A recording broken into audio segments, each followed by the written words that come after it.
Bueno, hermanos queridos, vamos a pasar a la palabra, pero antes de decirles la porción, el lugar donde vamos a estar reflexionando y estudiando en esta tarde, decirles que observando la trayectoria del cristianismo a lo largo de la historia, en algunos sentidos ha cambiado mucho, pero en otros aspectos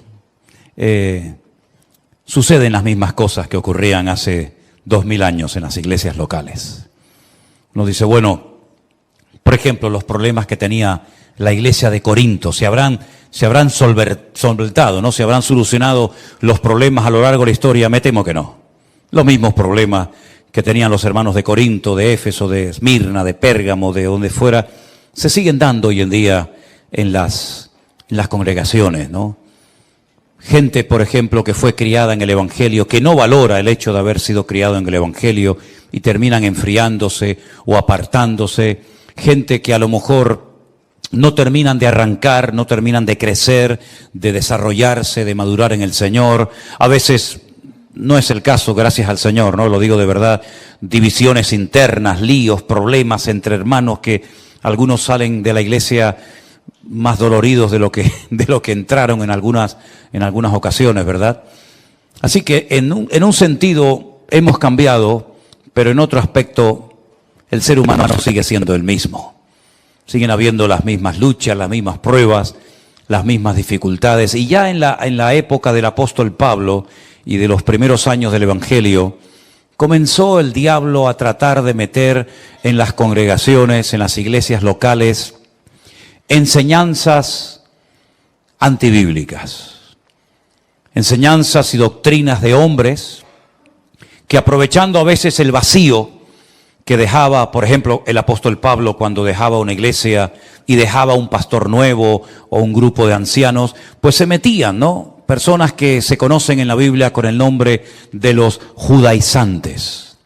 Los judaizantes no digo que no fueran creyentes, no digo que no fueran cristianos, pero eran cristianos fundamentalmente de origen judío, que ellos no terminaban de entender cuál fue el objetivo fundamental de la ley que Dios le dio al pueblo de Israel, que por cierto en estos días están recordando que en el monte Sinaí recibieron la ley, porque se está celebrando en estos días una fiesta que para ellos les recuerda precisamente eso, ¿no? La fiesta de Shavuot es la fiesta del júbilo, de la alegría, de las cosechas, pero también el tiempo en el que recibieron la ley. Para nosotros sería el tiempo de Pentecostés, ¿no?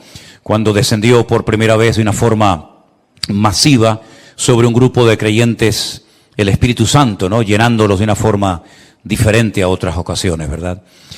Pero los judaizantes eran personas, ya digo, de origen judío, que se metían dentro de las congregaciones y le decían a los recién convertidos de origen no judíos que no era suficiente con creer en Cristo, que había que hacer algo más, que había que añadir aspectos de la ley, circuncidarse, guardar ciertas y determinadas celebraciones. Y claro, Pablo, como buen judío, batalló durante toda su vida en contra de estas doctrinas falsas, mandamientos de hombres, y escribió varias cartas. Yo creo que para mí la más clara en cuanto a este tema es, sin lugar a dudas, la carta de Pablo a los Gálatas. Léanla, es muy interesante.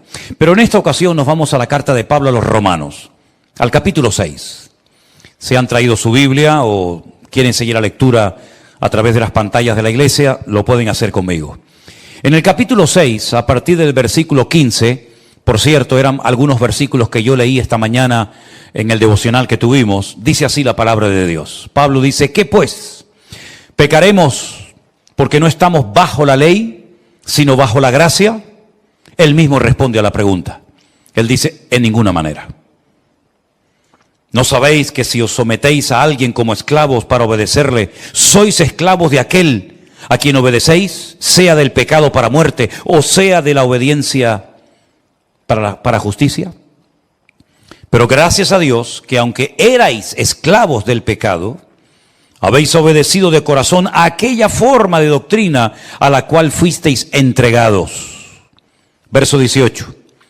Y libertados del pecado, vinisteis a ser siervos de la justicia. Hablo como humano, por vuestra humana debilidad, que así como para iniquidad presentasteis vuestros miembros para servir a la inmundicia y a la iniquidad, así ahora para santificación presentad vuestros miembros para servir a la justicia. Porque cuando erais esclavos del pecado, erais libres acerca de la justicia. Pero, y este versículo siempre me ha impactado muchísimo. Miren qué pregunta. ¿Qué fruto teníais de aquellas cosas de las cuales ahora os avergonzáis? Porque el fin de ellas es muerte. Mas ahora que habéis sido libertados del pecado y hechos siervos de Dios, tenéis por vuestro fruto la santificación y como fin la vida eterna. Porque la paga del pecado es la muerte, mas la dádiva de Dios es vida eterna en Cristo Jesús, Señor nuestro. Amén, hermanos. Qué porción tan interesante, ¿verdad? Una vez más vemos a Pablo haciendo una especie de paralelismo, de comparación entre el tema de la ley, tema tan conocido para los judíos de antaño y hoy en día, y el tema de la gracia. El tema de la ley, se habla de este tema tanto en lo que llamamos Antiguo como Nuevo Testamento. La ley, ¿quién no sabe lo que es la ley? ¿Verdad? Los 5 primeros libros de la Biblia se aglutinan bajo el nombre de la ley o de la Torá. Los 613 mandamientos, los preceptos, las fiestas, las celebraciones, en fin, todo eso lo sabe. Pero del tema de la gracia no se habla nada en el Antiguo Testamento porque era un tema totalmente desconocido. No se hablaba de gracia de Dios, no se hablaba de evangelio, de buena nueva, se hablaba de ley. Para todo había una ley. Para los agricultores, leyes. Para los ganaderos, leyes. Para los sacerdotes, leyes. Para los soldados, los solteros, las viudas, todo el mundo estaba bajo la ley. Nadie podía hacer nada que no estuviera estipulado y organizado bajo el tema de la ley. Y había una tribu, que eran los levitas, que habían sido entrenados específicamente para enseñarle precisamente a la gente el tema de la ley. Hace unos días también yo leía por la mañana, cuando Moisés se levantaba muy temprano a la mañana y comenzaba a atender a la gente del pueblo en sus quehaceres diarios y también a instruirles en la ley. Porque no todo el mundo tenía una Biblia. No todo el mundo podía irse a su tienda de campaña y leer Deuteronomio, Levítico, Números. Eso no existía. Existía un rollo de la ley y Moisés tenía que leer la ley al pueblo y explicar cómo se cumplía esa ley, esos mandamientos, ¿verdad? Y esos levitas se dedicaban única y exclusivamente a enseñar la ley y a ayudar a la gente a la hora de poner en práctica los mandamientos y los preceptos de la ley. Pero en cuanto a evangelio, no se menciona la palabra evangelio. Besorá sería en hebreo, ¿no? No se menciona esa palabra en todo el Antiguo Testamento porque eso vino con Cristo. La buena nueva, el evangelio, la apertura de fronteras, el poder y el deber de llevar la palabra de Dios a toda criatura, a todas las naciones. Eso era algo impensable completamente en el Antiguo Testamento. Solamente tenemos que pensar por un instante cuando el Señor le dice a un profeta del Antiguo Testamento, a Jonás, sal de tu tierra, sal de tu cultura y vete al extranjero a predicarle a los de Nínive, ¿verdad? Capital de Babilonia, vete a predicarles la palabra. Y Jonás dijo, de eso nada. Yo no quiero ir a predicarle a esos impíos, a esos paganos la palabra, porque él sabía que si oían la palabra podían arrepentirse, cosa que sucedió, y él no quería que se arrepintieran. Porque si se arrepentían, el Señor iba a perdonar sus pecados. Y él no quería que el Señor les perdonara los pecados, sino que fueran castigados y destruidos. Esa era la mentalidad que había en aquella época. Pero no solamente en aquella época, sino hasta en la misma mentalidad del apóstol Pedro, después de haber estado 3 años con el Señor Jesucristo y de haber escuchado el Evangelio, a él le resultó muy duro, y lo hizo casi obligado, el ir a la casa de un centurión romano llamado Cornelio a predicar el Evangelio, porque no les cabía, no les entraba en la cabeza que ahora también los no judíos, es decir, los gentiles, tuvieran la oportunidad y el privilegio de conocer el Evangelio. Entonces, cuando muchos judíos se convertían y hacían de Cristo el Señor y el Mesías de su vida, ellos, bueno, digamos que se convertían, iban a los cultos, iban a las reuniones, pero no se sentían cómodos con la presencia de gentiles en los cultos. De hecho, hubieron muchos choques. Muchos choques porque los aspectos culturales a veces pesan más que los principios espirituales. De hecho, hay iglesias hoy en día que casi más están bajo la cultura de la raza o de la etnia a la que pertenezcan que realmente al evangelio. No digo que no sean cristianos, pero muchos a la hora de resolver un tema, un asunto, sea cual sea, siempre recurren a un señor que es el que sabe las leyes de su pueblo y casi pesan más a veces que el evangelio. Es increíble. Bueno, pues eso no era nada nuevo. En la época de las primeras congregaciones, pues los judíos llegaban y para comer se lavaban 20 veces las manos. El gentil no se lavaba nunca. El gentil comía carne que previamente había sido sacrificada a los ídolos. El judío ni loco comía esas carnes porque para él eso era pecado mortal. Y por eso se tuvo que hacer una primera reunión donde se juntó todo el liderazgo de la época, el famoso concilio de Jerusalén, Hechos capítulo 15, y tomar una serie de acuerdos para que hubiera armonía, para que hubiera paz dentro de las congregaciones y no se dividieran iglesias, ni se pelearan y se enfadaran hermanos por cuestiones de comida o de tradiciones, etcétera, etcétera. Porque para muchos judíos era impensable que al convertirme, por decirlo de alguna manera, a Cristo, dejaran de practicar la ley. Entonces ellos tenían una lucha interna porque decían, bueno, tenemos que decirle a los recién convertidos, aunque no sean judíos, que tienen también que practicar la ley. Y Pablo emplea aquí una expresión, en el versículo 15 dice, bajo la ley, y dice también, bajo la gracia. Ambas cosas son incompatibles. O estás bajo la ley, o estás bajo la gracia. No puedes estar en ambos sitios al mismo tiempo. Obedeces la ley, o intentas cumplirla, o estás bajo la gracia de Dios. Pablo dice que los que están bajo la gracia, no bajo la ley de Moisés, que la ley de Moisés, dicho sea de paso, era un medio para llegar a un fin y no un fin en sí mismo, como algunos creían y siguen creyendo. Pues el apóstol Pablo dice que cuando estamos bajo el evangelio, bajo la gracia, no es que tenemos licencia para pecar deliberadamente y hacer lo que nos dé la gana. Por eso él dice, vamos a pecar, vamos a quebrantar, vamos a herir y a irritar el corazón de nuestro Dios porque ya no estamos bajo la ley, sino bajo la gracia. Dice, de ninguna manera. No significa que ahora hay barra libre, ¿no? Carta blanca para aquellos que no están bajo la ley de Moisés, sino bajo el evangelio, bajo la gracia, ni muchísimo menos. Ni muchísimo menos. Lo que pasa, amados hermanos, es que Pablo compara a los practicantes, a los devotos de la ley, con esclavos. Con esclavos. Porque aunque cumplían o intentaban cumplir la ley, nadie podía cumplirla. Porque la ley de Dios es perfecta. Y ningún ser humano es perfecto hoy en día. Fue perfecto el hombre en un momento determinado de la historia, pero ya no lo es. Ya no somos perfectos. Adán fue durante mucho tiempo un hombre perfecto, hasta que pecó. Y en el momento en el que pecó, como dijimos el otro día, comenzó a sentir, comenzó a desear, comenzó a hacer cosas contrarias a lo que Dios le pedía. Y comenzaron los odios, los homicidios, las guerras, las divisiones, las peleas. Y como dijo Santiago en su epístola, ¿de dónde vienen las guerras y los pleitos? ¿No es de vuestras pasiones y de vuestros deseos? ¿Verdad? En el principio no era así.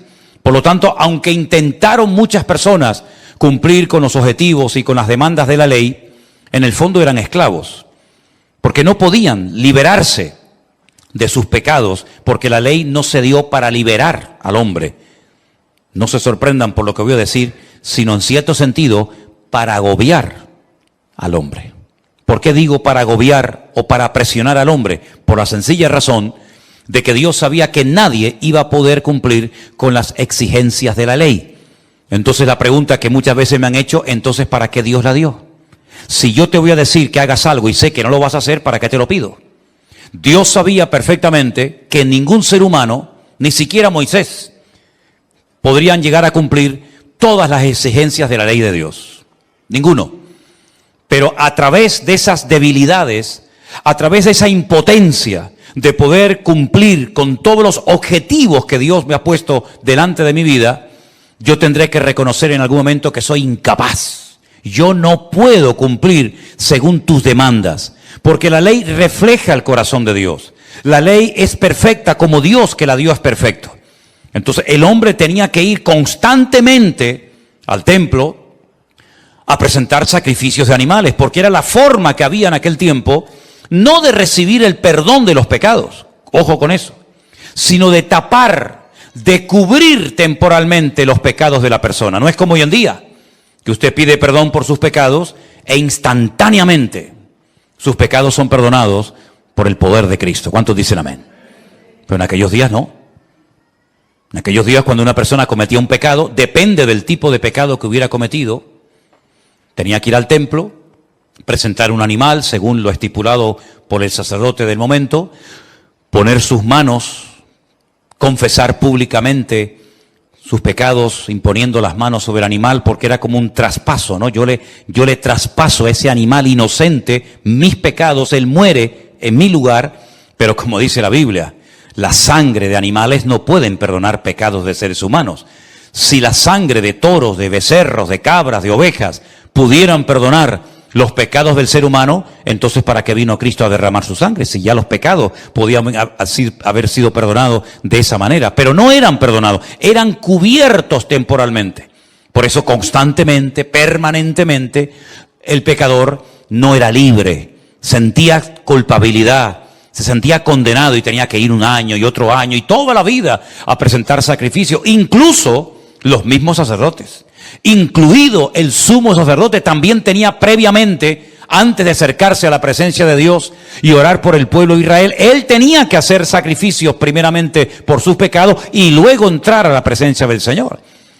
Si los pecados fueran perdonados, con un sacrificio era más que suficiente. Pero en la carta a los Hebreos dice que Cristo murió una sola vez y todos nuestros pecados fueron perdonados, son perdonados en el momento exacto en el que pedimos perdón al Señor por nuestros pecados. Y podemos irnos libres, como dice el término bíblico sería justificados, ¿no? Como si nunca hubiéramos pecado de la presencia del Señor. No es que nunca hubiéramos pecado. Lo que pasa es que Cristo perdona y olvida nuestros pecados y nos vamos libres de su presencia. Y dice la Biblia, y ahora ninguna condenación hay para los que están en Cristo Jesús. Los que no andan conforme a la carne, sino conforme a otro modelo de vida que no es el de la ley, sino el del Evangelio de Jesucristo o la gracia del Señor Jesús. No significa de que no pequemos. Claro que seguiremos pecando. Eso no nos quepa la menor duda. Pero cuando yo pido perdón al Señor por mis pecados, en ese momento mis pecados son perdonados y hasta que vuelva otra vez a pecar, no hay nada que me separe y me condene de la presencia del Señor, cosa que no ocurría en el Antiguo Testamento. En el Antiguo Testamento tú matabas un animal, derramabas su sangre, pero tu pecado seguía estando en tu corazón. Se había tapado temporalmente tu pecado, es como un paño, ¿no?, que tapa la suciedad, pero lo levantas y la suciedad está ahí abajo. Pero en el Nuevo Testamento, con Cristo, no ocurre eso. Cristo no pone un paño viejo en vestido nuevo, sino que Él perdona completamente todos y cada uno de tus pecados, por horrendos, por horribles que sean. Tú puedes ser libre de la presencia del Señor. Y entonces Pablo lo que le decía a los hermanos, ahora estamos libres, pero no para pecar, sino para honrar y para servir al Señor. Él dice, ustedes eran esclavos de la ley. Ustedes eran esclavos de sus pasiones y deseos, pero ahora, parece mentira, seguimos siendo esclavos, seguimos siendo siervos, pero ahora de la justicia. Ahora siervos no por imposición, ahora siervos por amor, ahora siervos por agradecimiento a un Dios que ha limpiado todos y cada uno de nuestros pecados, y como lo amamos tanto, queremos servirle y no nos importa, como decía Pablo, siervo de Jesucristo, por la gracia de Dios. ¿Cuántos dicen amén? Tremendo, ¿no? Ahora, es interesante notar que antes de la ley, porque algunos dirán, bueno, pero la ley vino con Moisés. Pero antes de Moisés vivieron millones de personas. ¿Y esa gente cómo hacía? No había sacrificios, pero no había ley que cumplir. Bueno, hablemos por un instante de un personaje que nos va a ayudar mucho a entender cómo un ser humano puede llegar a ser justificado sin necesidad de ser observante o practicante de la ley. Hablemos, por ejemplo, de Abraham. Lo conocemos todos, ¿sí o no? Aquel hombre que no era judío. Abraham no era judío. ¿A qué tribu pertenecía Abraham? A ninguna. Si el pueblo de Israel no existía cuando él fue llamado. Él vivía en la zona de lo que se conoce como Mesopotamia, entre el río Tigris y Éufrates, ¿verdad? Y él es llamado para que salga de esa zona, de esa región del mundo, y comience a caminar en dirección a lo que conocemos como Canaán, o la tierra prometida, y a él se le llega a conocer como el hebreo, porque la palabra hebreo, al principio, se refería al que venía detrás del río. Es decir, había un río, unos ríos enormes, gigantes, y cuando alguien pasaba de allí a este lado del mundo, se le llamaba hebreo. ¿Por qué? Porque ha pasado el río. Y a Abraham se le llamó hebreo, nunca se le llamó judío, nunca se le llamó israelita, porque el pueblo de Israel aún no había nacido. La ley vino 400 años después de la muerte, después de la vida del patriarca Abraham. Pero sin embargo la Biblia dice que él llegó a ser el padre de la fe. Y él llegó a tener el título de amigo de Dios. Y en la ley nunca nadie fue llamado amigo de Dios ni padre de la fe. Pero Abraham sí, y nunca cumplió la ley. Y no solamente eso, sino que a Abraham se le hicieron promesas sin necesidad de estar bajo la cobertura o la práctica de la ley. Promesas que después serían aplicables al pueblo de Israel y a toda la cristiandad a lo largo de la historia. Luego las promesas vinieron antes de la ley. El pacto que Dios hace, lo hace con Abraham mucho antes de la ley. Abraham dice que fue justificado no por las obras, no por practicar la ley, sino por la fe. Dice la Biblia que Abraham fue justificado, y repito, no era judío, no pertenecía a ninguna de las tribus de Israel, pero él llegó a ser justificado por la fe. Las promesas que se le hicieron a Abraham, que le dieron a Abraham, son promesas tremendas, que están en pleno vigor en el día de hoy. Por lo tanto, fíjense el orden cronológico de la Biblia. Primero hay un hombre que llega a ser amigo de Dios, padre de la fe, en ciertos sentidos padre de todos los creyentes. Incluso padre de árabes, de judíos y de cristianos, porque todos estamos entroncados de una manera u otra con Abraham. Y sin embargo nunca practicó la ley. Nunca jamás leyó ni el Deuteronomio, ni Números, ni el Génesis, sino que fue justificado por la fe en su Dios. Entonces vemos que la gente podía ser justificada, es decir, declarado libre de pecados sin necesidad de practicar la ley. Exactamente lo mismo nos ocurre a nosotros hoy en día. Por eso podemos decir que somos hijos de Abraham, porque no somos hijos de la ley de Moisés, sino somos hijos de la promesa que Dios le dio a Abraham de que a través de su descendencia, de uno de su descendencia, serían benditas todas las naciones de la tierra. ¿Y a quién está haciendo referencia cuando el Señor le dice a Abraham, en ti serán benditas todas las naciones de la tierra? Pues está hablando nada más y nada menos que de nuestro Señor Jesucristo. Por lo tanto, mis queridos hermanos, cuando el Señor Jesucristo en el Nuevo Testamento es confrontado con los observantes de la ley, y el Señor Jesucristo le dice, vosotros sois de vuestro padre el diablo. Ellos dicen, no, nosotros somos hijos de Abraham. Nosotros nunca hemos sido esclavos de nadie. Y Cristo se les queda mirando y le dice, si ustedes verdaderamente fuerais hijos de Abraham, las obras de Abraham, el estilo de vida de Abraham, lo estarían llevando a cabo hoy en día. Pero ustedes no son hijos de Abraham. Porque Abraham vio mis días y se gozó.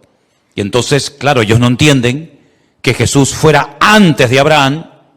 Y entonces es cuando le dicen, pero si tú no tienes ni 40 años cumplidos, ¿cómo vas a ser tú una persona antes de Abraham? Si Abraham fue muchos años o siglos antes de este momento en el que estamos hablando. Y es que el Señor está haciendo referencia a su eternidad.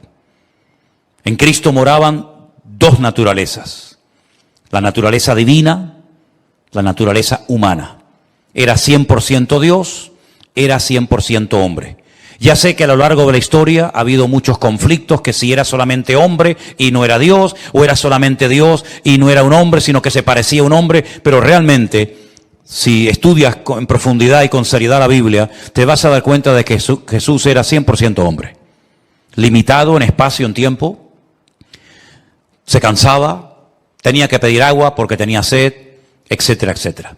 Sin embargo, como Dios, era capaz de multiplicar panes y peces, cosa que tú y yo no podemos hacer. Podía perdonar pecados, cosas que los seres humanos no podemos hacer. Podía leer los pensamientos de la gente, podía caminar por encima de las aguas, podía resucitar muertos después de 4 días muertos, etcétera, etcétera, porque Él era Dios en un frasco llamado cuerpo, donde se limitó durante un espacio de tiempo para que viéramos su gloria, para que aprendiéramos otro modelo y estilo de vida diferente al de la ley de Moisés, sino bajo la gracia, el Evangelio de Jesucristo, que ya no va dirigido a una nación, a un pueblo en particular, sino que Jesús dijo: id por todo el mundo y predicad el Evangelio a toda criatura. Claro, ellos creían que era toda criatura judía.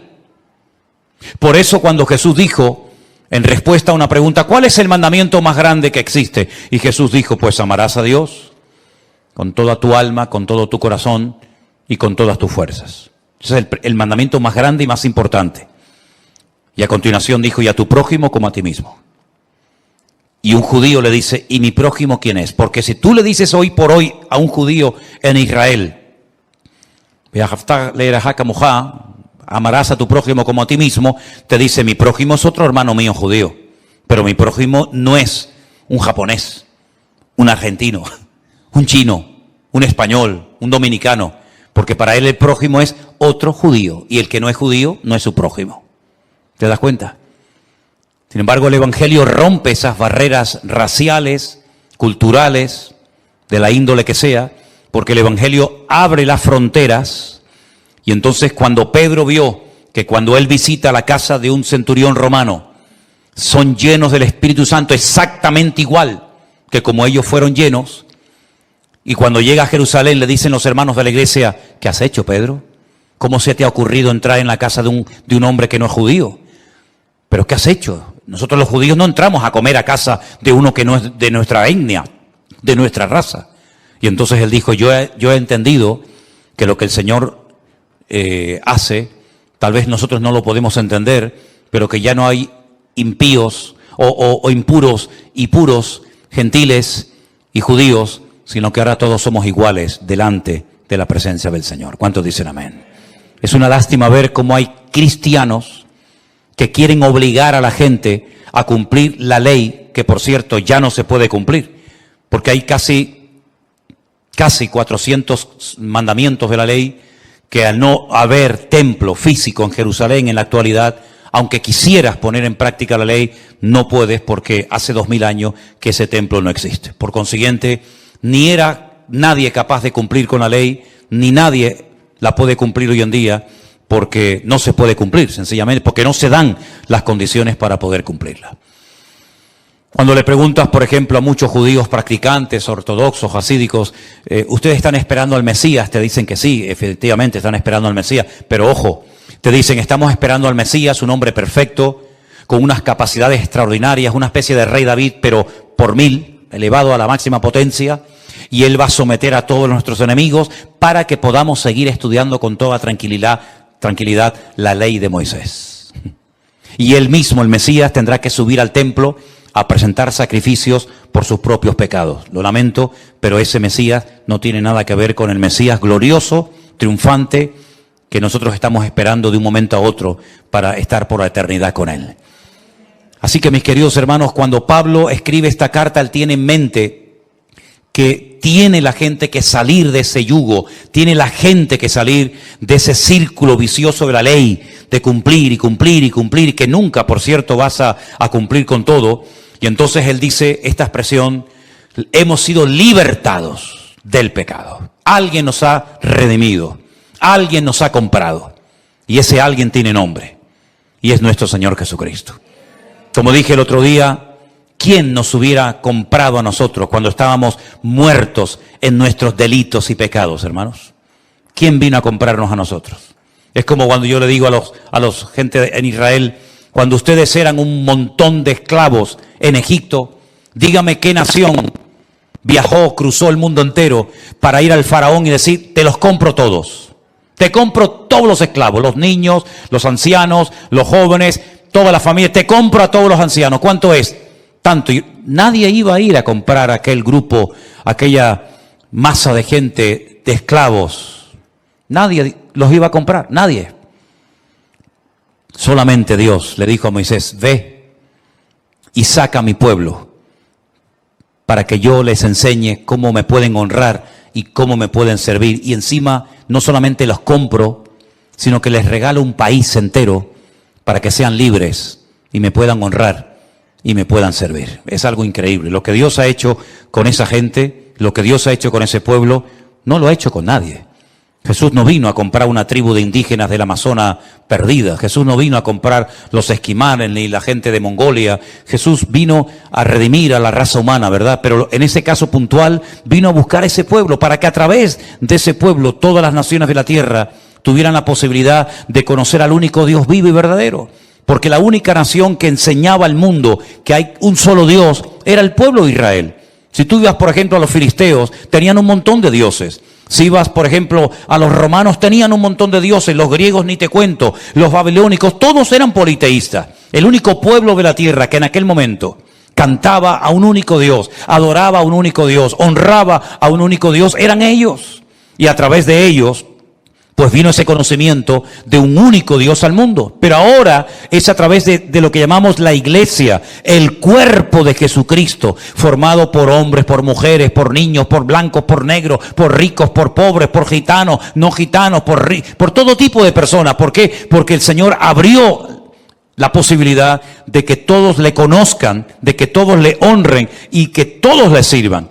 Por eso cuando el apóstol Pablo se entera de que se están metiendo en la iglesia judaizantes, gente que dice, sí, todo eso está muy bonito, todo eso está muy interesante. La obra de Cristo maravillosa, su muerte, su resurrección, pero aparte de todo eso, tienen que volver a cumplir la ley de Moisés. Y entonces ustedes pueden leer con detenimiento esta noche, en Hechos capítulo 15, cuando se levanta Pedro y le dice, pero ¿qué estáis haciendo, amados hermanos? Vamos a poner en el cuello de los gentiles una ley que ni nosotros ni nuestros padres pudieron cumplir. ¿Pero qué estamos haciendo? Vamos a poner unas cuantas normas de convivencia para que haya armonía, para que haya unidad entre los hermanos, pero no estemos obligando a la gente a cumplir la ley porque no la van a poder cumplir, queridos hermanos. La ley, el único que la pudo cumplir y nos liberó de ese yugo, ¿saben quién fue? Nuestro Señor Jesucristo, el autor de la vida, el que nos ha comprado y redimido con su sangre y nunca más nos echará en cara los pecados que hemos cometido. ¿Cuántos dicen amén? Ahora bien, una persona que había sido criada toda la vida en la ley, de repente se encontraba con un estilo de vida nuevo. Es como si nos cogen a nosotros y nos llevan a vivir con los esquimales. Tenemos que aprender a vivir de nuevo. Tenemos que aprender nuevas formas de comer. Tenemos que aprender a vestirnos de una forma diferente, hablar de una forma diferente. Ya nuestra casa no va a ser nunca como ha sido. Ahora viviremos rodeados permanentemente de hielo por la mañana, por la tarde, por la noche. Tendremos que ir a cazar alguna foca para comernos el hígado crudo para no morirnos de frío. ¿Sí o no? Alguno dice, qué asco. Tendríamos que aprender un nuevo estilo de vida. O si nos cogen y nos llevan a una tribu del Amazonas o nos llevan a China. Es todo diferente, exactamente igual ahora es con Cristo. Todo es diferente. Antes era el ojo por ojo, el que la hace me la paga. Ahora Jesús dijo, bendecir al enemigo. Si te pide un vaso de agua, dásele un vaso de agua. Y dice, Dios mío, entonces, ¿qué es más difícil? ¿Estar bajo la gracia o estar bajo la ley? ¿No te gustaría en algún momento puntual de la vida, no digo siempre, pero ¿no te gustaría en algún momento estar bajo la ley? ¿No? ¿No te gustaría en algún momento haber sido un soldado del rey David? A mí me encantaría. A mí me hubiera encantado. Pero ahora el Señor dice, guarda tu espada, Pedro. A David le decía, saca tu espada. A Pedro dijo, guárdala, porque el que a espada mata, a espada muere. Es un estilo de vida completamente diferente, nuestra forma de pensar, nuestras prioridades, nuestros objetivos. Hay un versículo que les dije antes que siempre, desde que lo leí hace muchos años, me llamó la atención cuando Pablo dice, ¿y qué fruto os queda ahora de aquellas obras de las cuales ahora te da vergüenza hablar de ellas? Porque hubo momentos en nuestra vida que presumíamos de cosas que hacíamos o practicábamos, ¿sí o no? Yo sé que ustedes están en otro nivel espiritual y ustedes fueron toda la vida unos santos que no rompieron ni un plato, ¿no? Pero hay cosas que nosotros hacíamos que hoy en día nos daría vergüenza que la gente supiera que yo hice eso. Sin embargo, en aquel momento presumíamos, ¿no? Mira, anoche me acosté a las 8, a las 4 de la mañana, me emborraché y tú dices, pero no, yo no quiero que nadie sepa esa vida. O tantas y tantas barbaridades. Y Pablo dice, si ustedes ponen en una balanza todo lo que hicieron, ¿qué les quedó? Muerte. No les quedó absolutamente nada. Pero Pablo les propone algo muy interesante. Dice, así como antes ustedes usaban los miembros de vuestro cuerpo para la iniquidad, para el pecado, ¿por qué no los usan ahora para honrar y para glorificar a Dios? Imagínate un ladrón. Imagínate a alguien que se dedicó toda la vida a robar, un carterista, un genio, te roba la cartera y ni te enteras, te quitó el reloj y ni te diste cuenta. Y ahora Pablo dice, ahora te da vergüenza que la gente sepa que fuiste un ladrón, ¿verdad? ¿Por qué no utilizas esas manos ahora para salir a la calle y regalar evangelios? O para saludar a los hermanos, o para ayudar a una persona que se ha caído. Con las mismas manos que antes hacías daño, ahora puedes hacer mucho bien. O con las piernas que utilizabas para ir a hacer daño a los demás, o hacer cosas de las cuales te avergüenza. ¿Por qué no vas ahora por el mundo predicando la palabra?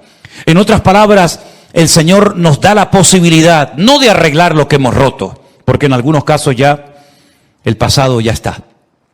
Pero como alguien dijo, no podemos arreglar el pasado, pero no arruinemos ni el presente ni el futuro.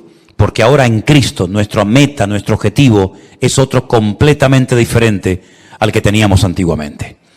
Si nosotros en vez de haber nacido en el año que nacimos, hubiéramos vivido en la época del Antiguo Testamento, todo lo que hacíamos, todo lo que practicábamos, sería siempre mirando a alguien que vendría en el futuro a redimirnos, a derramar su sangre y a perdonar nuestros pecados. Nosotros, por el contrario, miramos en otra dirección. Miramos hacia la cruz, miramos hacia el pasado, hacia un sacrificio perfecto que se llevó a cabo en la cruz y que ya no tenemos que hacer más sacrificios. Por eso es terrible, me imagino que todos ustedes habrán visto imágenes en Semana Santa, cuando hay personas que se dan con un látigo en la espalda, lo han visto, ¿no? ¿Hay alguien aquí que hizo eso alguna vez, que se dio así con un látigo? Yo no me imagino muchos aquí dándose latigazos en la espalda, pero no sé, a lo mejor hay alguno. O caminaste de rodillas, con cadenas, haciendo en Las Palmas, en una montaña que se llama la montaña de las Coloradas, en la isleta, ya lo suspendieron. Pero durante años había un señor que se crucificaba. No moría, ¿no? Pero se crucificaba. Y viendo uno esos esfuerzos y esos sacrificios, uno dice, no han entendido lo que Cristo hizo por nosotros en la cruz, que con un sacrificio nos compró, nos redimió y ahora ha cambiado nuestro lamento en baile y nos ha convertido en hijos suyos en su familia. El otro día cuando estaban los hermanos ahí en la entrada con un andamio, poniendo un aparato de aire acondicionado que hemos puesto para tener también fresquito en la entrada de la iglesia, pusieron un andamio, estaban unos hermanos ahí trabajando con un andamio, pero el andamio que por cierto tenemos en la iglesia no tiene las ruedas. Saben que los andamios se les pone unas ruedas en las 4 patas para que lo puedas mover. Lo tenían que cargar y moverlo. ¿Y sabe lo que me vino en ese momento a la cabeza? ¿Saben lo que me vino a la cabeza? Las procesiones de Semana Santa. Cuando la gente se mete debajo y levantan aquello. Y yo digo, oye, ¿no habrá nadie en una cofradía? El hermano mayor, creo que lo llama. Oye, no habrá nadie que diga, chicos, esperen un momento, esperen. Que hace siglos que se inventó una cosa que es redonda. que se llama rueda, que si lo ponemos en las cuatro patas del trono de quien sea, oye, que quieren ir debajo, métanse debajo, pero no tienen que cargar, sino que hacen así, lo mueven para adentro, para afuera, para atrás, para adelante, y es mucho más cómodo. Oye, a nadie se le ha ocurrido ponerle ruedas a los tronos de la Semana Santa. Oye, yo un día voy a ir a una iglesia y le voy a decir, mire, ¿podría hablar con usted? Le traigo aquí unas ruedas que compré en Leroy Merlin para que se lo ponga ahí y no esté con estos muchachos ahí que van a terminar de las cervicales y van a terminar con la lumbalgia, que van a estar 3 meses sin poder dormir. Pero me dice, no, es que el sacrificio es lo que toca. Si pone ruedas ya no hay gracia, porque lo que tiene que ser es el sacrificio. Pero no nos damos cuenta de que el mayor sacrificio que lo hizo Cristo por nosotros ya ha sido hecho y ya no tenemos que añadir nada, porque el añadir sacrificio es decir, estuvo bien lo que hiciste, pero te quedaste corto. Hay que añadir algo más. Gloria a Dios que no hay que añadir ni quitar nada al Evangelio, hermano. Hemos sido salvos por la gracia de Dios. Y si usted ahora se quiere, en el buen sentido de la palabra, sacrificar, no lo haga para obtener méritos para la salvación de su alma o para el perdón de sus pecados, sino para ayudar a una persona, para predicar la palabra, para extender el reino de Dios, pero nunca añadiéndole a la obra de Cristo, porque la obra de Cristo no tenemos que añadirle ni quitarle nada, porque es perfecta. ¿Cuántos dicen amén?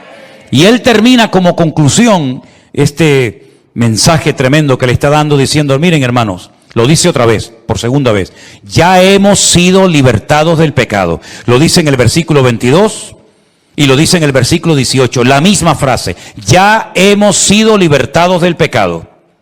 Por lo tanto, ahora el fruto que tiene que dar tu vida, léalo conmigo, versículo 22, hechos siervos de Dios, tenéis por vuestro fruto ¿qué? La santificación. Ese cambio progresivo que se tiene que producir en la vida de todos y de cada uno de nosotros. Si no sabes lo que es la santificación, piensa en lo que el otro día hablamos acerca de lo que se llama el fruto del Espíritu Santo. ¿Te acuerdas? Gálatas 5, verso 22-23. Mas el fruto del Espíritu es, si lo saben, díganlo conmigo, amor, gozo, paz, paciencia, benignidad, fe, mansedumbre, templanza. Contra tales cosas no hay ley. Ese es el fruto que ahora tú y yo tenemos que dar. Cada día tener más amor, cada día tener más misericordia, cada día tener más fe, cada día tener más mansedumbre, etc. Ese es el fruto que tenemos que dar, ningún otro. Y finalmente dice, y el fin, ¿saben cuál es? La vida eterna. El fin no es practicar la ley para ver si Dios perdona mis pecados. No, porque te repito, la ley no era una meta. La ley era un medio para llegar a un objetivo, y el objetivo es Cristo. Sin Cristo, la ley no tiene ningún sentido. Por lo tanto, mis queridos hermanos, hay que cambiar nuestra forma de pensar en muchos aspectos para que podamos cambiar nuestro estilo de vida. Mientras alguien en la iglesia, alguien en el mundo crea que tus pecados no han sido 100% perdonados, seguirás siendo un esclavo. ¿Cuántos pecados nos perdonó el Señor a nosotros el día que nos arrepentimos y lo aceptamos como nuestro Señor y Salvador personal? Imagínate que tuvieras 50 pecados encima, dentro de ti en ese momento. ¿Cuántos ese día te perdonó el Señor? ¿Los 50? ¿No serían 38, 40, 35? Todos, hermanos, todos. Entonces, ¿por qué llevar un peso? ¿Por qué llevar una culpabilidad innecesaria? Si uno hace algo malo, es lógico que se sienta mal, ¿sí o no?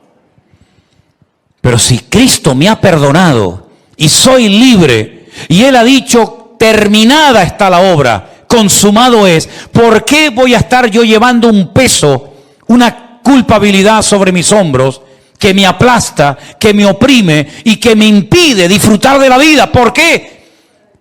Porque no termino de creer, no termino de aceptar que la obra de Cristo fue perfecta y completa. Amén, hermanos. porque hay hermanos que viven angustiados y preocupados y cargados y tristes, y hasta yo me atrevería a decir, fíjate tú, hasta amargados, porque no se perdonan. Es que mira lo que hice, es que mira lo que hice, es que yo fui muy malo, yo hice mucho daño a la gente, yo hasta gané dinero con algunas cosas que hice mal y tal. Pero bueno, ¿hasta cuándo vas a estar así? ¿Hasta cuándo vas a estar así? Y el que vendía droga y algunas personas por consumirla murieron, ¿ahora qué? Este muchacho ya no tiene esperanza, va a vivir toda la vida como un amargado. No, mira, el Señor le perdona sus pecados. Y el que vendió mercancía en mal estado diciendo que era la mejor del mundo y has pedido perdón al Señor. Y hasta a lo mejor has podido reconciliarte con alguien de los que engañaste o manipulaste. Pues ya está, borrón y cuenta nueva. Dice la Biblia que el que está en Cristo, el que está, no el que quiere, el que está, tiempo presente, el que está en Cristo es una nueva criatura. Las cosas viejas, el pasado, pasado es. He aquí todo es hecho nuevo. Hasta que tú no te perdones a ti misma, tú no vas a ser feliz. Puedes venir a la iglesia, puedes cantar, puedes ofrendar, lo que tú quieras. Pero no se trata de eso. Se trata de decir, Señor, gracias, porque por fin, como dice el texto que tenemos aquí arriba, conoceréis la verdad, y la verdad os hará libres. Eso es lo que necesitamos, hermanos, para poder vivir una vida cristiana victoriosa. Libertad. Libres de mis amarguras, de mis complejos, libres de mis temores. Porque a veces hablando con algunos cristianos, digo, pero ¿cómo tienen tanto miedo a cosas que no existen? Hay gente, cristianos, hablando con ellos, que me dicen, es que tengo miedo al día de mañana. Y yo cuando me dicen eso miro así para todos los lados y le digo, ¿y ese dónde está? ¿Dónde está el día de mañana? Preséntamelo, tráemelo, quiero conocerlo. No existe el día de mañana. Más bien dice el Señor, basta a cada día su propio afán. No existe el día de mañana, no existe. Hoy es jueves, por lo menos ahora mismo aquí en Canarias. Hoy es jueves, el viernes ya vendrá si es que viene. El pasado, ¿dónde está? Vamos a buscar al pasado. Vamos a traerlo el domingo cada uno y presentarlo a la iglesia. Mira, te presento mi pasado. No existe. ¿No os habéis dado cuenta? Esto es tremendo, porque la carta de Pablo a los romanos eso es una joya. Es una de las cartas más profundas de las que escribió Pablo. Y eso que no fue nunca pastor de esta iglesia, pero conocía a muchos hermanos de ahí.